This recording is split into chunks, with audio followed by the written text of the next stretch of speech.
시간 은혜받을 하나님의 말씀은 구약성경 시편 50편 23절 말씀입니다.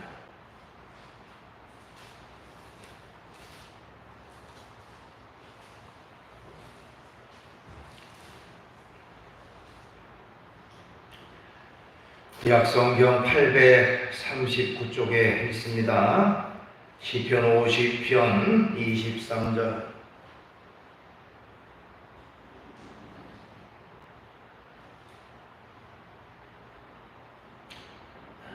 받들어 봉독을 하겠습니다. 감사로 제사를 드리는 자가 나를 영화롭게 하나니 그의 행위를 옳게 하는 자에게 내가 하나님의 구원을 보이리라. 아멘. 말씀을 한 절만 받들어 봉독을 했습니다. 우리 찬송 한 장을 오늘 주어진 본문 말씀 가지고 감사의 제사를 드리자, 감사의 제사를 드리자 하는 제목의 말씀으로 은혜를 나누려고 합니다. 사람의 일상 속에서 참 많은 말들을 하고 살아가지요. 아침에 일어나서부터 밤에 잘 때까지 많은 사람과 대화하고 또 서로 상호 교류하며 살아가고 있습니다. 우리가 일상 속에서 살아가는 말이 참 많습니다만은 그 중에 가장 아름답고 좋은 말 중에 하나가 바로 고맙습니다, 감사합니다 라고 하는 말일 것입니다.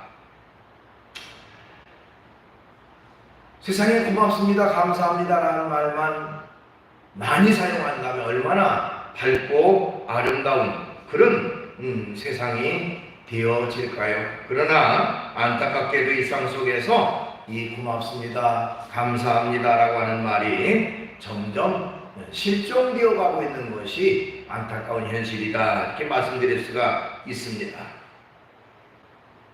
현대인들은 너무 이기적이 되고요, 또 자기중심적이 되어가고 있습니다. 다른 사람은 아랑곳하지 않아요.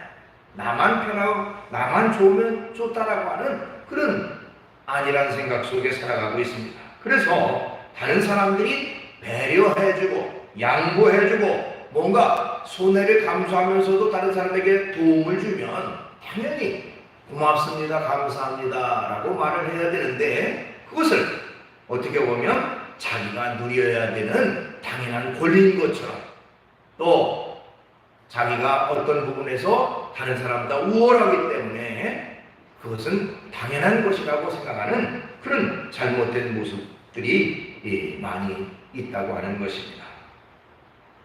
오늘 시간 이제 특별히 맥주감사주의를 맞이해서 우리가 감사라고 하는 말의 의미, 그리고 감사를 일상 속에서 우리가 많이 생활화하면서 살아가야 되겠다는 그런 말씀을 같이 나누려고 합니다. 성경에 보면 이 맥주감사주일이라고 하는 맥주감사절이라고 하는 절기는 굉장히 중요한 그런 절기 중에 하나였다라고 말씀드릴 수가 있습니다. 구약성경에 보면 유대인들은 매년 3차례씩 하나님 앞에서 절기를 지켰습니다. 그 첫 번째 절기가 우리가 잘 아는 유월절이라고 하는 절기이지요. 이스라엘 민족이 애굽에서 노예처럼 생활하다가 해방된 것을 기념해서 지킨 절기가 바로 유월절인 것입니다. 유월절 절기는 7일 동안 발효되지 않는 딱딱한 무교병을 먹으면서 애굽의 종살이에서 구원하신 하나님의 은혜를 찬양하고 감사하는 그런 의미로 지키는 절기라고 말씀드릴 수가 있습니다. 우리 민족을 애굽의 그 압박에서 해방시킬 날을 감사해서 지키는 절기죠.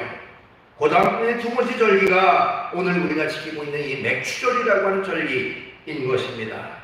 이 맥주절은 오순절이라고도 하고 때로는 칠칠절이라고도 불리기도 했습니다. 6월절이 지난 후에 7주 후에 보리와 밀을 추수하고 나서 첫 열매를 볶은 후에 가루로 빻아서 기름과 유향을 얹어서 화제로 하나님 앞에 드린 날이 바로 이 맥주절이라고 하는 것입니다. 맥주절의 중요한 의미는 청열매를 하나님 앞에 드렸다라고 하는 의미가 바로 맥주절의 중요한 의미라고 말씀드릴 수가 있습니다.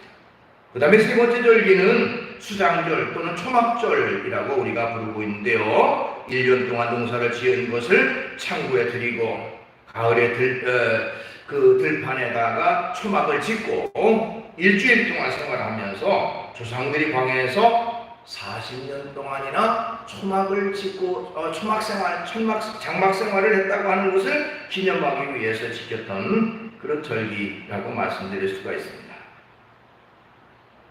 이 시간에 이제 맥주절이라고 하는 절기를 통해서 하나님께 감사하는 신앙, 이 감사라고 하는 것을 다시 한번 생각해보고 우리가 일상 속에서 어떻게 하면 감사의 삶을 살까 하는 것을 생각하면서 은혜를 나누는 그런 시간이 됐으면 좋겠습니다.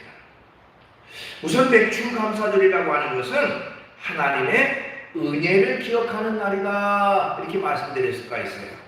하나님의 은혜를 되돌아보고 그 은혜에 대해서 감사하는 날이 바로 맥주감사절인 것입니다. 하나님은 우리에게 말할 수 없는 은혜와 복을 우리에게 주시고 또한 성경 말씀에 보면 하나님이 베푸신 은혜를 기억해라, 잃어버리지 말아라 하는 말씀이 많이 나와요. 신명기 16장 3절 보니까 이같이 행하여 네 평생에 항상 네가 애굽 땅에서 나온 날을 기억할 것이니라 이렇게 말씀했어요.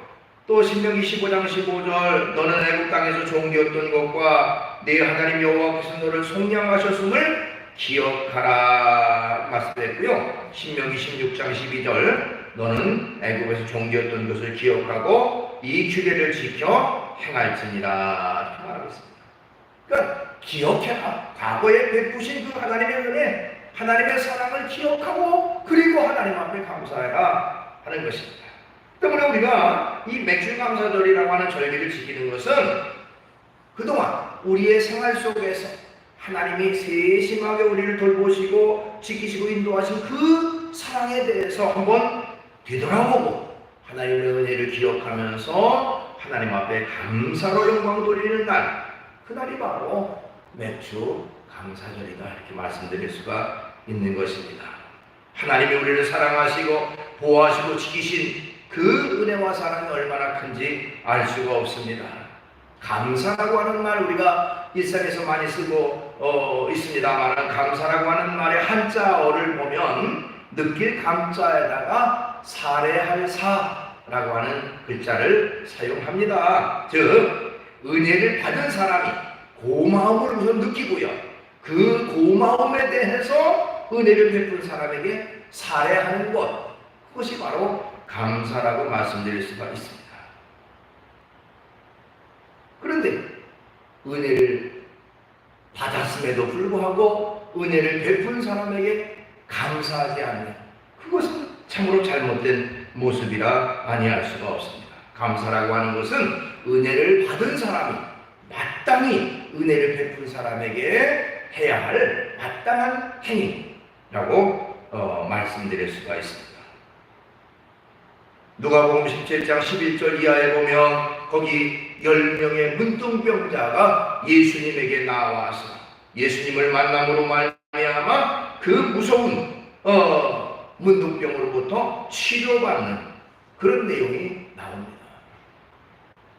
오늘날에도 물론 이런 한센병이라고 해서 참 치료 약이 많이 개발됐습니다만은 아직도 치료받지 못하는 분들도 많이 있습니다만 과거에 예수님 당시에 이 문둥병이라고 하는 것은 하나님만이 치료할 수 있는 병으로 그렇게 여겼어요. 하나님의 진노하신 하나님의 저주로 받은 병이라.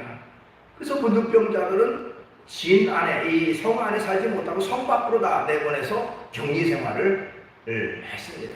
그리고 그 병에서 노인바 되면 우선 제사장들에게 보여서 제사장이 판단해서 나왔다고 인정이 되면 이제 성 안으로 들어올 수 있었지. 어쨌든 10명의 문둥병자가 예수님을 만나서 결국에는 그 문둥병에서 치료함을 받았습니다. 그런데 정작 치료함을 받고 나서 그 10명의 사람들 중에 서로 각각 다른 행동을 했다는 것입니다. 그 중에 9명은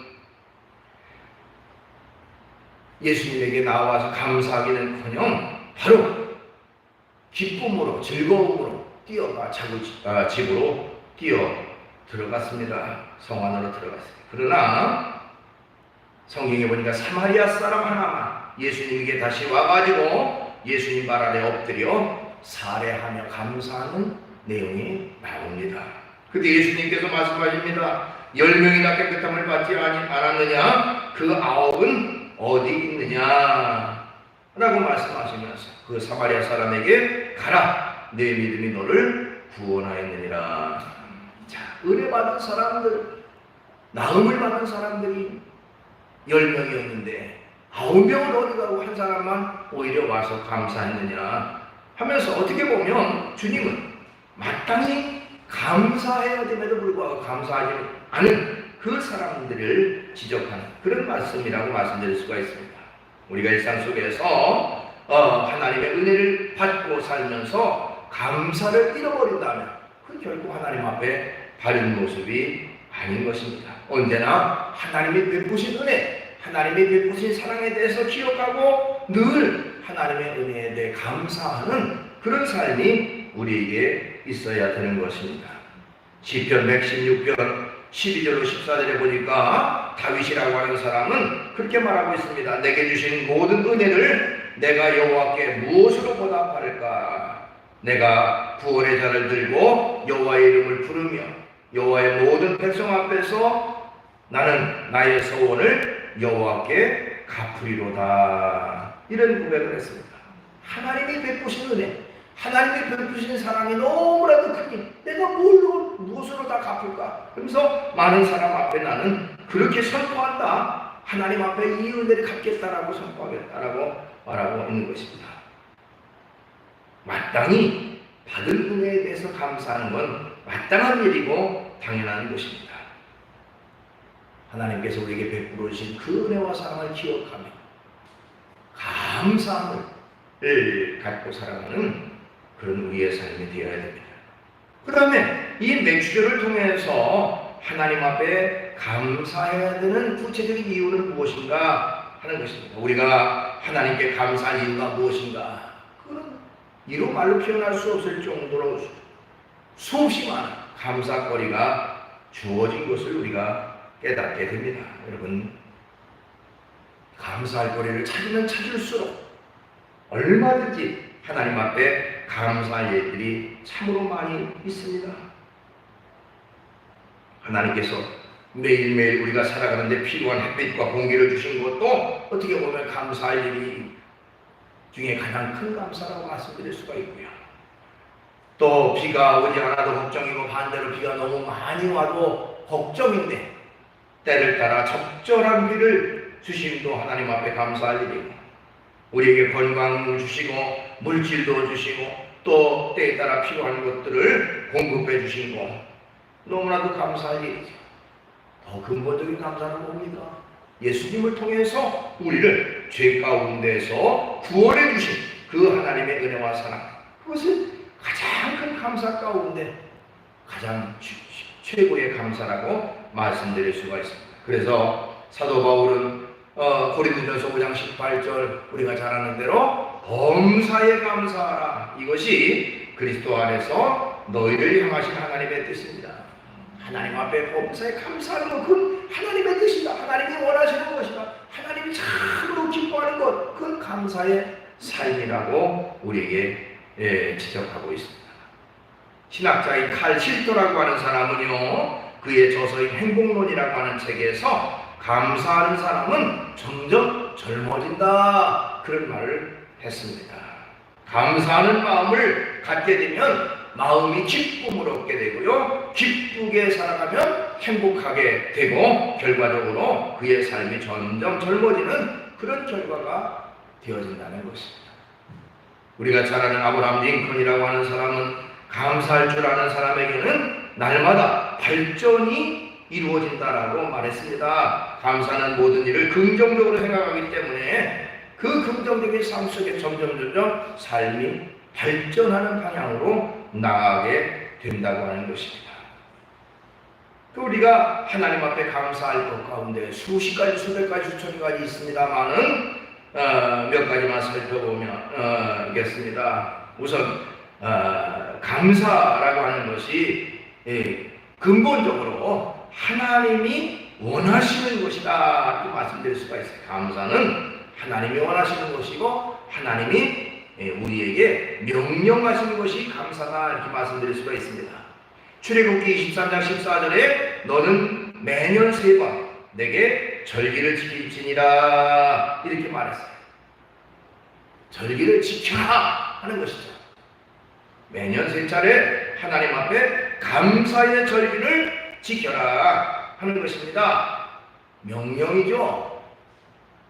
그건 해도 되고 안 해도 된다고 하는 선택적 의미가 있는 것이 아니라 반드시 해야만 하는 필수적 의미가 이 속에 포함되어 있습니다. 그러니까 감사한다고 하는 것은 하나님 앞에 마땅히 해야 할 일이라고 하나님이 우리에게 말씀하신 것이고 우리 믿음의 사람들이 지켜야 되는 철저히 지켜야 되는 의무사항이라고 말씀드릴 수가 있는 것입니다. 때문에 하나님의 명령에 철저히 순종하는 그런 삶이 있어야 됩니다. 언제든지 우리가 일상 속에서 사람들과의 약속도 반드시 지켜야 되고 또 어떤 그 법이라든지 이런 규례 같은 것들도 반드시 지켜야 되는 의미가 있습니다만은 그것보다 가장 지엄한 법 그건 하나님의 법이죠. 하나님의 명령, 하나님의 말씀 그것은 어떤 것보다 우선하는 그런 법이고 명령이니 우리가 반드시 하나님이 하라 하신 이 감사의 절기를 지키는 감사하는 그런 삶이 우리에게 당연히 있어야 된다는 것입니다. 또한 하나님께서 우리의 모든 필요를 공급해 주셨기 때문에 우리는 감사해야 된다 이렇게 말씀드릴 수가 있어요. 우리의 모든 필요를 공급해 주셔서 그렇기 때문에 우리는 감사해야 된다는 것입니다. 우리의 일상 속에서 하나님이 베푸시고 하나님이 함께 하시고 하나님이 역사하신 것들이 너무나도 많고 크고 놀라운 것을 우리가 깨닫게 됩니다. 하나하나 감사할 거리를 드네어 보면 이루 말할 수 없는 감사거리가 있으니 우리는 우리의 필요를 채우시고 공급해 주신 그 하나님 앞에 늘 감사하는 그런 생활이 있어야 되는 것입니다. 전에도 말씀드린 적이 있습니다만은 제가 개척을 하고 아주 작은 그런 지하실에서 예배를 드리고 있을 때에 이제 사택이라고 해서 이제 조그마한 아주 그 흙벽돌로 진 집, 그 방축동 흙벽돌로 진 집에서 이제 생활하고 있을 때 이제 주일날 와서 예배를 드리고 이렇게 점심 때쯤 이제 오후쯤 집에 가서 문을 열면 항상 이 그 조그마한 그 편지 봉투에다가 그 당시 이제 그 헌금 돈을 넣어서 아무 이름도 쓰지 않고 그 넣어져 있는 그것을 봤습니다.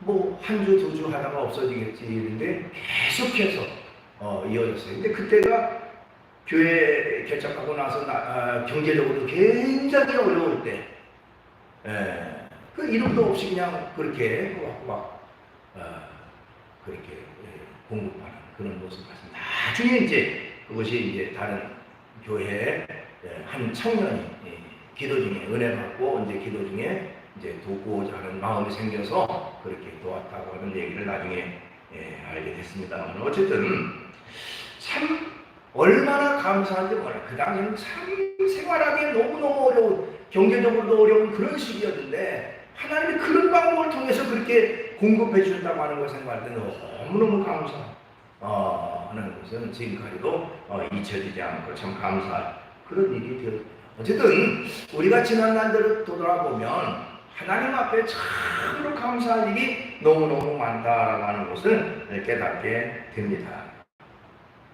감사하고 생각하고 라고 하는 제목의 시가 있어서 잠깐 소개를 합니다. 누가 썼는지 그거는 나와 있지는 않아요. 그냥 무명시라고 말할 수가 있는데, 사랑하는 가족을 주셔서 감사합니다. 가족 없는 사람들을 생각합니다. 건강 주셔서 감사합니다. 몸이 불편한 사람들을 생각합니다. 편히 잘 수 있는 집을 주셔서 감사합니다. 집 없는 사람들을 생각합니다. 물질을 주셔서 감사합니다. 물질 없어 고통받는 사람들을 생각합니다. 자녀들을 주셔서 감사합니다. 후사가 없는 부부들을 생각합니다. 지진 없는 나라에 살아서 감사합니다. 지진이 일어난 나라를 생각합니다. 행복한 가정을 주셔서 감사합니다. 가족 없는 사람들을 생각합니다. 하나님을 믿게 해주셔서 감사합니다. 안 믿는 이들을 생각합니다. 어쨌든 일상 속에서 우리가 감사할 조건, 감사할 거리를 얼마든지 찾을 수가 있고, 그걸 생각하면 하나님 앞에 감사할 일이 너무너무 많다라고 하는 것을 깨닫게 되는 것입니다. 아름다운 가정을 주시고, 또 우리가 일상 속에서 참으로 필요한 물질을 주시고, 또 어떤 환경 속에서 친히 동행하시고 함께하신 그 하나님의 은혜, 그 하나님의 사랑, 이루 말할 수가 없는 것이죠. 모든 것이 다 하나님 앞에 감사할 일이다, 이렇게 말씀드릴 수가 있습니다. 무엇보다도 하나님께서 나를 사랑하시고 나를 구원하심에 대한 감사는 우리가 가져야 될 가장 큰 감사라고 말씀드릴 수가 있습니다.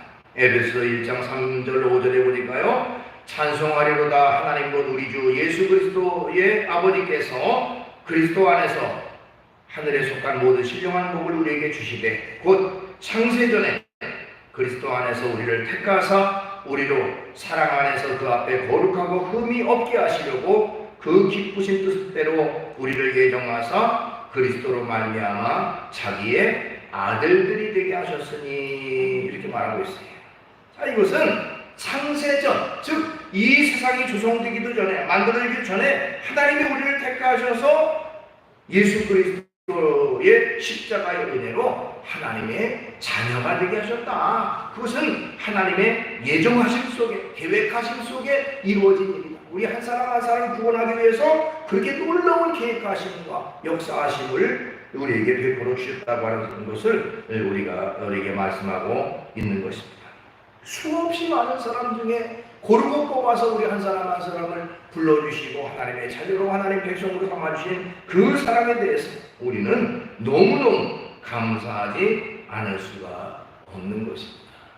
우리는 일상 속에서 늘 감사의 삶을 살아가야 됩니다. 여러분, 습관이라고 하는 것이 있어요. 습관이라고 하는 것은 어떤 일을 오랫동안 반복하다 보면 그것이 습관이 되어집니다. 어린아이들 중에 눈을 자주 깜빡깜빡하는 습관을 가진 아이들이 있어요. 처음부터 그렇게 하지 않았을 겁니다. 하다 보니까 자기도 모르게 깜빡깜빡하는 그런 아이들이 됐지요. 그것 때문에 애 먹고 나중에 그걸 고치기 위해서 참 고생하는 그런 경우도 있습니다만, 어쨌든 습관이라고 하는 것은 오랫동안 똑같은 일을 반복하다 보면 습관이 되는데요. 자, 감사라고 하는 것도 어떻게 보면 습관화되어야 된다는 거예요. 물론 여기서 말하는 습관화라고 하는 나쁜 의미의 어떤 타성에 젖어서 그냥 맹목적으로 형식적으로 하라고 하는 말이 아니고 생활화되라는 얘기죠. 감사가 일상화되고 생활화돼서 늘 감사의 마음과 감사의 삶을 사는 그런 삶이 있어야 됩니다. 반대로 불평과 원망이 습관화돼서 어떤 일을 하든지 감사할 줄 모르고 늘 불평과 또한 불만 가운데 원망 가운데 살아가는 건 그건 결코 하나님 앞에 바른 일이 아닌 것입니다.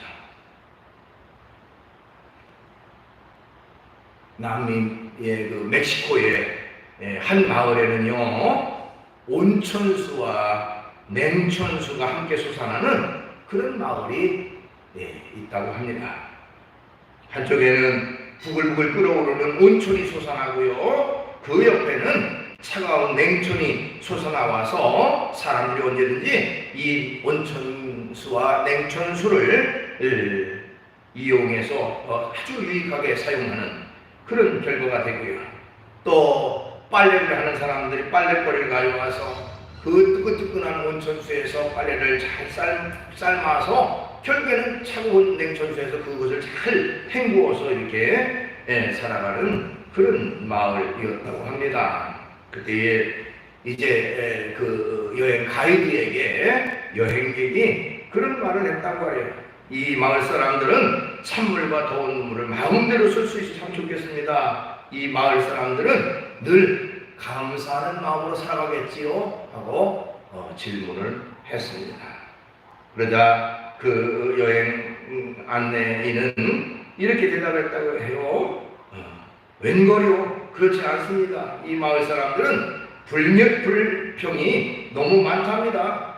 찬물과 더운 물이 나오는 건 좋은데 비누가 나오지 않아서 늘 불만이랍니다. 이런 말을 했다고 합니다. 물론 우스갯소리는 누가 꾸며낸 말인지 모르겠습니다만 어쨌든 사람이 이미 얻은 것, 이미 받은 것, 그것에 대해서 감사할 줄 모르고 그걸 잊어버리고 새로운 것이 없다고 해서 자꾸 불평과 원망을 한다면 그건 결코 하나님 앞에 바른 일이 아닙니다.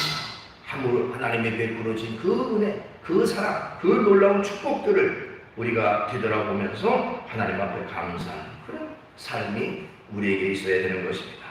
오늘 특별히 맥주 감사주의를 맞이해서 우리가 일상 속에서 하나님이 베풀어진 그 은혜와 사랑이 너무나도 크고 놀라고 또 독생자 예수 그리스도를 우리에게 보내주셔서 우리를 십자가에 우리를 대신해 십자가의 보혈을 피로 흘려주심으로 우리가 죄사함 받고 구원받아 하나님의 자녀 됐다고 하는 그 놀라운 사실도 다시 한번 되돌아보고 일상 속에서 하나님의 베푸시고 공급하시고 채워주신 그 사랑을 다시 한번 되뇌어 보면서 감사를 회복하고 감사를 다시 한번 깨달아요. 그래서 감사를 생활화하고 감사를 습관화하는 그런 저와 여러분 되시기를 주의 이름으로 축원합니다. 기도하겠습니다. 걸어가신 주님을 찬양합니다. 오늘도 주님 엄전에 나와 귀한 예배에 영광 돌리게 하심을 감사합니다. 특별히 맥주 감사 주의를 맞이해서 우리의 일상 속에서 감사할 일, 또 하나님의 베풀어진 그 놀라운 일들이 너무나도 크고 많고 많음에도 불구하고 정작 하나님 앞에 감사하기는커녕 오히려 불평하고 불만하고 원망하는 그런 삶을 살지 않았는지 되돌아보게 하시고 주님, 우리들이 언제든지 생활 속에 주님께 감사하고 찬양으로 하나님 앞에 영광을 돌리며 살아가는 저희의 삶이 되게 해주시옵소서. 감사가 생활화되고 감사가 일상화되고 감사가 습관화될 수 있는 저희의 모습 될 수 있도록 은총 주시옵소서. 예수님의 이름으로 기도하옵나이다. 아멘.